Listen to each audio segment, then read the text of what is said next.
တော့တရားနာတယ်ဆိုတာပြင်းလို့နာတာမဖြစ်စေရဘူးအသိဉာဏ်ရဖို့နာတာပဲဖြစ်ရ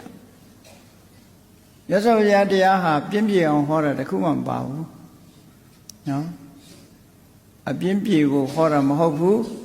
အသိဉာဏ်ရဖို့ဟောတာအသိဉာဏ်ဆိုတာ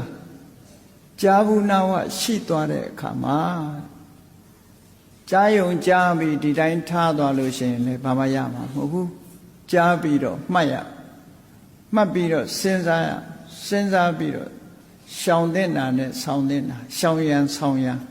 ရှောင်ရမယ်အောင်ရှောင်မယ်ဆောင်းရမယ်ဆောင်းအဲ့ဒီကြမှာအကျိုးဖြစ်ထွန်းတာဒီလိုဖြစ်ဖို့လိုတယ်နော်တရားဝဲတွေလုပ်ပြီးတရားကျင့်ပါတယ်တရားဝဲကြီးတွေကျင့်ပါတယ်တရားနာတယ်ဆိုတာအသိဉာဏ်ရဖို့လာတာအသိဉာဏ်တွေရရမယ်ဘဝမှာနေနိထိုင်နေတွေသိရမယ်မြတ်စွာဘုရားအဆုံးအမတွေသိရမယ်